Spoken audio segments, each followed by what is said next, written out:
Hey, everybody. Hey. Hey. Hey.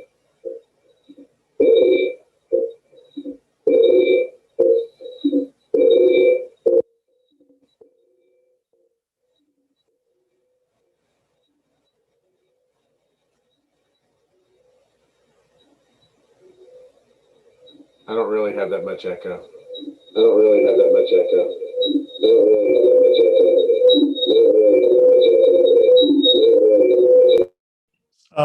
Mark, I think somebody's got they're probably watching the live stream at the same time or something. Hey guys, how's it going? Hey, Kyle. Hey, we're actually live on the live stream. So hi, everybody. Happy holidays. No fancy intro titles or anything today. We're broadcasting up here in the mountains. We're fogged in up here right now, but you can see a tree behind me. I don't know how good my signal is from here. Pretty sketchy internet, but working pretty well. Kyle was kind enough to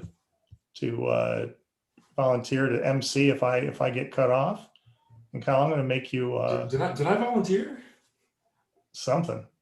I'm going to make you the host just in case. Sounds good. And hopefully this doesn't wreck the. It shouldn't. Let's see if we're. Yeah, hey, we're still. I heard you had a cool meeting with Aaron the other day. It's cool. Sorry, say again. I said, Mark, good to see you. I heard you had a good meeting with Aaron the other day. Met Aaron? Yeah? No? Is Mark muted? Looks like Mark's got a feedback loop there. Yeah. No, we actually had a great time. We sat there and covered a lot of ground there. Yeah, you can do that with Aaron. So yeah. he's a good guy, man. You're in good hands. He's a good guy. Yeah. He's a good guy. I understand you were up in Kentucky. Are you back in Atlanta? Not yet. Just we've been hanging out here all just with COVID going on and just trying to get through all of it. And trying to figure out where to head down there. Probably will be back here in a little bit. Yeah. Cool. It's looking like COVID might be rounding third base here. I've been saying, right. We're trying to make sure we don't screw it up in the last round here. Hey, Kyle, throw your view on gallery. I think it should.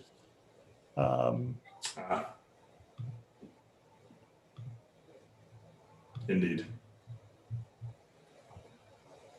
Cool. How's that? Oh, that works. Yeah. So you're the host now, just in case I lose connection.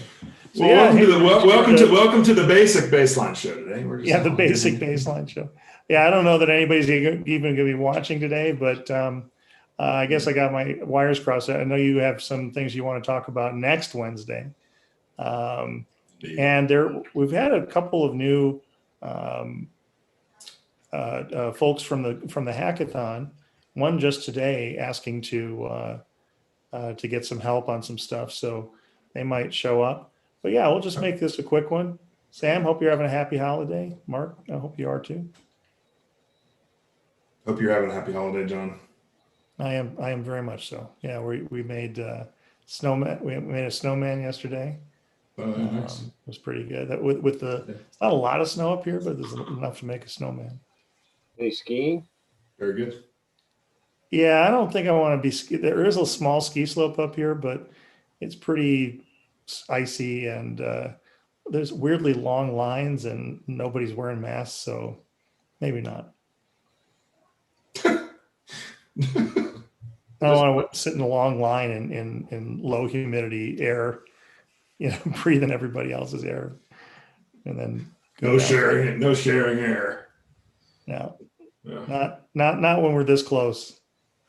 Do you hear about that House representative that just got voted in and died on the way in? I mean, it's just very tragic. Sad. Definitely saw that. Yeah, that's very unfortunate. Yeah, I feel for his family, of course. Absolutely. So, yeah, what have we accomplished this year? We've done a lot. Maybe this will be our little low budget Yeah, New Year's show. Yeah. So I should cue some. If I had my rig at home, I could cue some music and some. Yeah, well, that's a loaded question. I'll let Sam handle that one. Well, we went from 0 people to. Well, no, we went from a couple of people and a couple of companies to now I think we're pushing 1,000 people that we know about. And I keep on hearing about lots more beyond that. The engagement is very much ticked up a notch since the summit, and then the hackathon is definitely working. That's right. We have our first hackathon this year. We have our first everything this year. It's been this whole year has been a hackathon. Our 5,000th request for a baseline token. What I need to do is get a fast copy and paste routine where I can just hit a button and reply to when baseline token and say does not compute. Yeah. Although I think Provide and Unibright and others, Chainlink and others who do have tokens seem to be making good use of the baseline standard. So there is that. Yeah, Baseline's a pretty awesome project. Happy to be part of it and contribute to it.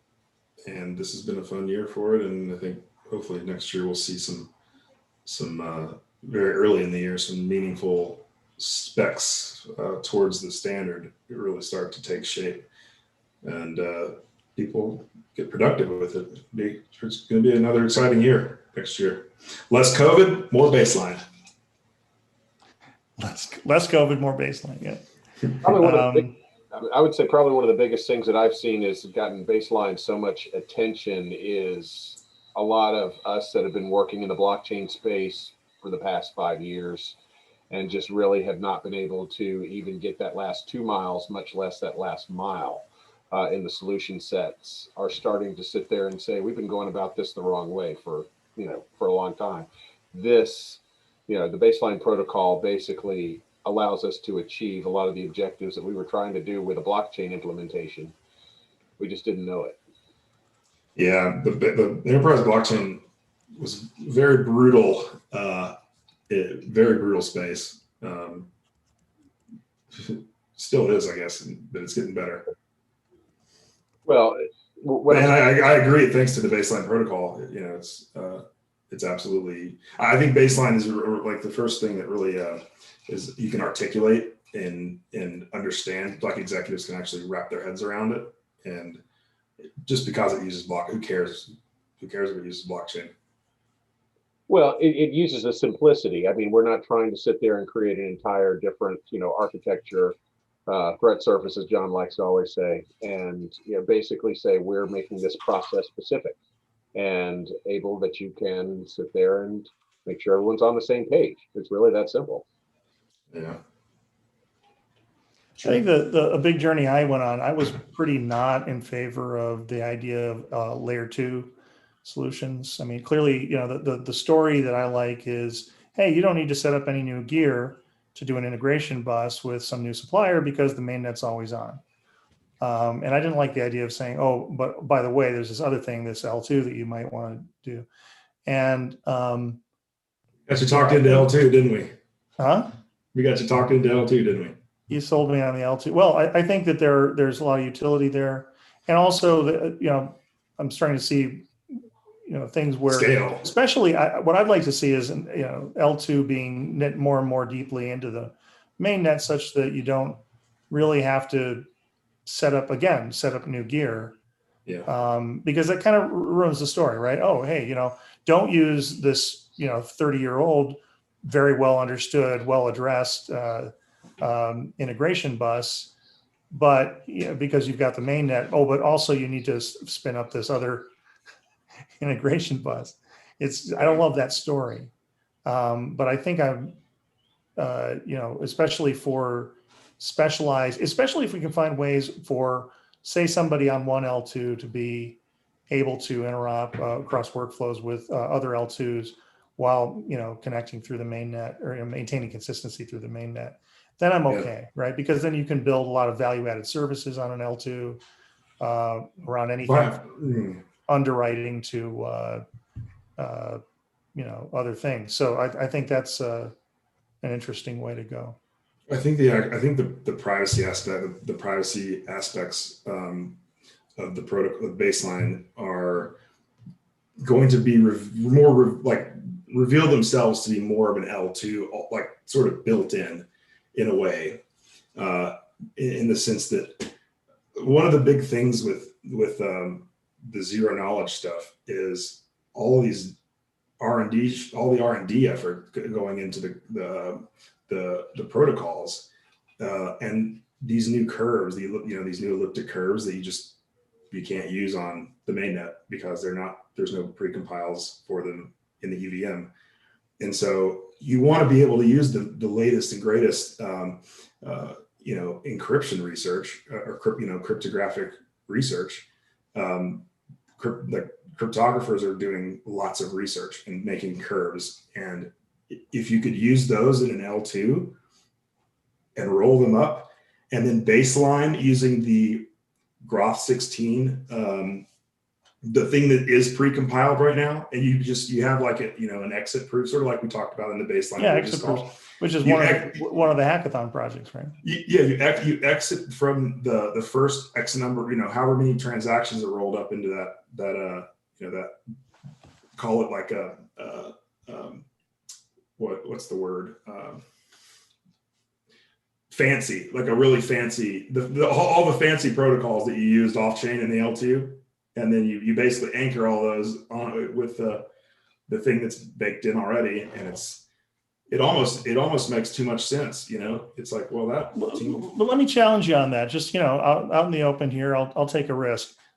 Why not just state hash and MQ series message bus? Well, because what's the point of that? Like anchoring your integration layer, right?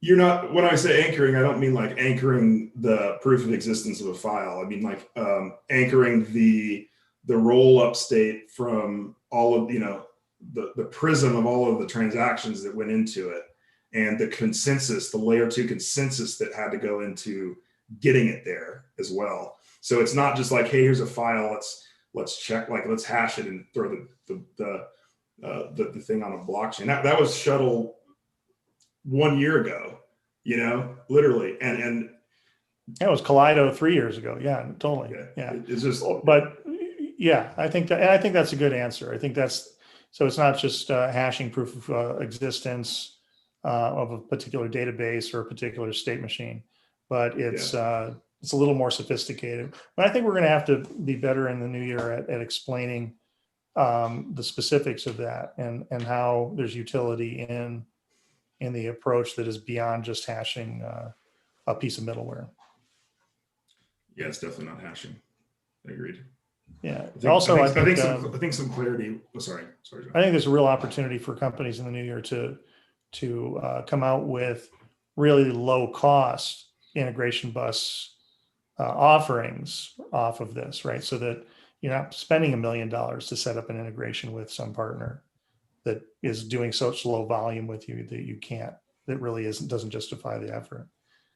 So I can see where SaaS really comes to play in this. I don't think that blockchain is the end of SaaS. I think it might be the beginning of more SaaS, right? Absolutely. Very, very interesting looking SaaS as well, like spreadsheet SaaS. Well, one of the big messages we start driving home is probably you do not have to get rid of your monstrously expensive ERP system to really get this enhanced functionality. And that's going to resonate really quickly, much like, unlike a lot of people that are pitching blockchain solutions, which are basically saying, well, we're now on a 5-6 year amortization on our multi-million-dollar ERP system, and now you want us to toss it for a blockchain solution and everything. It's just not going to happen. It may be better. You may pitch all of these different advantages. None of them are going to see the light of day because we've just invested 2 commas worth of money into an ERP system. Are people really still trying to replace ERP systems with blockchain? People, that is where the conversation Like, generally, is that still happening? that is Like, still happening. Yes. okay. I thought that had been next by now. No. Yeah, I think that the blockchain as database movement is um, certainly alive and well. And I think what I like about it, and I wrote about this a couple of years ago, what I like about that is that it's prioritizing working together, collaboration. I like that. Um, my only worry is that we've sold some folks, maybe some executives who don't really have their eyeballs on the details of the technology on some premises that are mistaken, right? Now, I think that they probably don't, most CXOs probably don't realize that when they put their internal data on a blockchain that's worth calling a blockchain, that they've massively increased their threat surface. Well, Right. there's also And, the data compliance as well, like the private, Yeah. yeah. So there's all sorts of stuff there. Well, the So word I think that's why it's felt like pushing a boulder uphill in that space. I mean, 5 years and I wouldn't say that we have a repeatable scalable business model on blockchain as consortium. It doesn't feel like that to me. There's been successes, but they aren't, you don't see this like avalanche of that happening. Oh, man, Maybe yeah, it just true. takes longer. I don't know. But to me, I think it's probably because as a CISO, I don't think one would readily want to do it. But let's go back to, so what else did we accomplish this year? We got the first project that looks like it's going to production out on baselining. And we've got the first summit. Yeah. We've got the first standards body working on, so we should have a draft standard for submission to OASIS and ultimately to, ISO or IEEE or what have you in 2021. What else have we gotten? There's been a ton of stuff. Lots of the first, second, third, fourth, fifth, sixth demos. The first dot release. Getting there. I think the collaboration in the community has been quite amazing. Yeah, first set of really big companies, Accenture joining and funding. The people here are really cool. I mean, they're smart and they're cool. So I think it's a win from that. Yeah, it's been a good year. I think next year could be even more fun to be. And I'm not an overly optimistic person. That's not my nature. I usually say I worry. I don't worry because I worry, right? But I feel very sanguine about 2021. So, you've done a nice job chairing the TSC and getting stuff pulled together. And I think the rest of the TSC has done a good job. And Sam, you've done a great job. Good job, man. Yeah, Sam. Yeah, well, the whole team, Sam, Brian, TJ, TJ the other day, our designer was like, we were reminiscing about how we came up with the baseline logo and it was fun to talk about that. TJ Chmielewski, great designer, everybody. Hey, Bob. Sorry, Bob. I recognize you were in the waiting room there for a minute. Oops, Bob, you have to kill one of your speakers there. I heard one radio voice, John, and then I heard another. Yeah, somebody's got their YouTube on. That's probably Bob because he was in the waiting room for so long. Sorry, Bob. Yeah, I'll mute Bob. Hold on. Just mute your YouTube. I did the same thing earlier. Oh, sorry, Bob. I just muted you. There we go. All right, I think the five of us get the Die Hard Award for showing up a day before New Year's.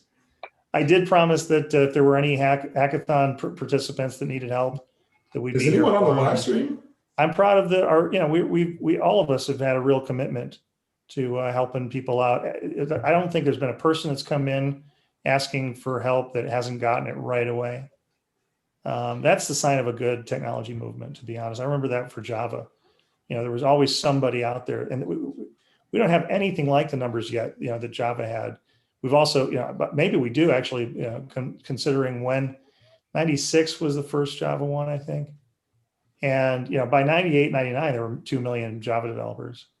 If I remember my numbers correctly, that could be wrong, but I think it was pretty close. Certainly by 2000. But yeah, 8 months in, I think it was not nearly that. So I think we've been everybody involved in the community. What I want to see is more Kyles, more Sams, more people stepping up to be maintainers, and clearly the way your careers have gone, you got and Anna Isa Frank as well, many people that have distinguished themselves in this community. I'd like to see more of that in 2021. I will say, there'll be hackathon. We've gotten quite a few hackathon signups already. Sam, Kyle, you've been fielding a lot of the questions. I know one big question was about the persistence package. Yeah. Do you want to maybe take a chance to clarify that? Feel free to share screen. But yeah, the question, if I recall, was about publish, subscribe, and unsubscribe. And when they go into the code, there isn't a method for at least one of those, and it confused a couple people. Am I articulating that right? 100%. Yeah. Sam, you want to take that one? I can take it. I can take it if you want. It's up to you. No, you're good. I put you on the spot there. You wrote the persistence package, Kyle, didn't you? That persistence package, I would call that a stub. And that's where the confusion was. Essentially, Myron sorry, Sam, go ahead. Oh yeah, I was just going to say the same thing. What's there in the persistence package at the moment is it definitely a skeleton, and it was meant to help guide initial thoughts, but it's definitely not fleshed out in any meaningful way. So that would be an opportunity. In retrospect, we might have made a hackathon challenge. Maybe we will create another bounty in the new year around working on the persistence package. We could do that. We could. So Myron from Fraunhofer is actually working on. So I have been working on like some an update to the skeleton to make it less of a skeleton and more of at least an initial example that did in memory, like an in memory example, so that instead of in BRI1 where there's like an in memory like baselining in memory, it would actually use the persistence package to do that. And then Sam and I recently added some significant meat on the bone of the types package that flesh out a lot of the types that you actually need to integrate the persistence layer. So Myron's actually putting together that, and like I gave him the small amount of effort that I put in, and he's running with it, and I think he'll probably make a PR in the next couple of days. And that was Myron. Sorry, Myron Rotter. What's that? Fraunhofer. Okay. Yeah. Oh, and yeah, from Fraunhofer. Yeah. So basically, I think the folks that were really seeking clarity got it, and they're actually like working on persistency related stuff already. Not just Myron, other folks that are working on the Excel package, for example, they're unblocked, I think. Wouldn't you say so? Yeah, he's going to have a great career. I was impressed with that guy. Very sharp guy. Yeah, I'm hoping. I think that's right, Kyle. Myron and others working on the Excel challenge. Thanks to you. Thanks a lot to you, and you're helping unblock them too. Yeah, people have been good about reaching out and asking questions. So I'm hoping after the hackathon we can aggregate all the feedback and the work people do towards the hackathon and help refine that persistent interface a bit more. Yeah. And there's so that was part of the problem. The other part was we didn't put a reference to LimeChain's good work on the Google spreadsheet example, which you could practically cut and paste for half of your work right there, right, to get to the Excel challenge. For those who are tuning in who don't know what we're talking about, we have a Gitcoin hackathon challenge that you can get to. Just look up Gitcoin hackathon baseline protocol and you'll find it. You still can join it. It will be it's still running until the 27th of January, and then we'll declare winners probably in February, early in February, as we judge out. One of them is for $1,000 in ETH just to do pull requests. So any pull requests you do on the baseline protocol that get merged by the maintainers, you can share in the $1,000 pool. And Somebody gave us six other projects. Somebody gave us a code owners pull request. Sam, did you see that one? I liked that one. A what? Someone we have not seen before in the community made a PR and edited the code owners file and added himself to it. It was cool. It was pretty well, funny. If you decide to merge that, then they get to be in the pool. If you don't, then the maintainers get to decide. Sam, you want to merge that one? Trying to do the Excel challenge should probably know, right, that they should look for in examples/lib. There is the spreadsheet, baselining a spreadsheet example, and I think a couple people had a hard time finding that. That's right. I also think a lot of stuff has come a long way since that was great work by LimeChain and LimeChain Rocks, but I think there's some work from Myron that'll be, if you take the LimeChain effort and Myron's effort together, I think they put that together and you'll have a nice picture.